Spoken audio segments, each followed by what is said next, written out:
বেশি বেশি আসে সেই টাইপের, এবং যেখানে শিক্ষার্থীদের একটু বেশি সমস্যার সম্মুখীন হয় সেই সূত্রগুলো নিয়ে।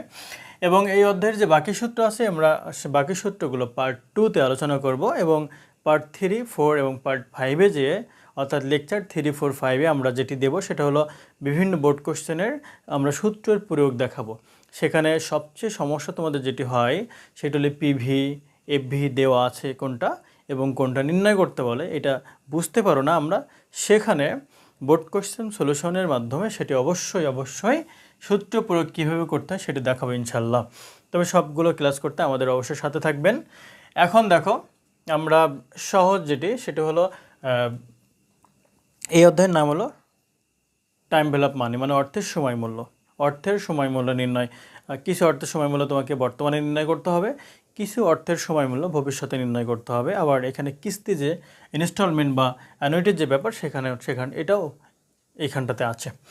তো দেখো আমরা আজকে প্রথম যেই সূত্র দিয়ে শুরু করব সেটি হলো যদি প্রশ্নে পিভি দেওয়া থাকে, যদি প্রশ্নে পিভি দেওয়া থাকে মানে বর্তমান মূল্য দেওয়া থাকে এবং তোমাকে এফ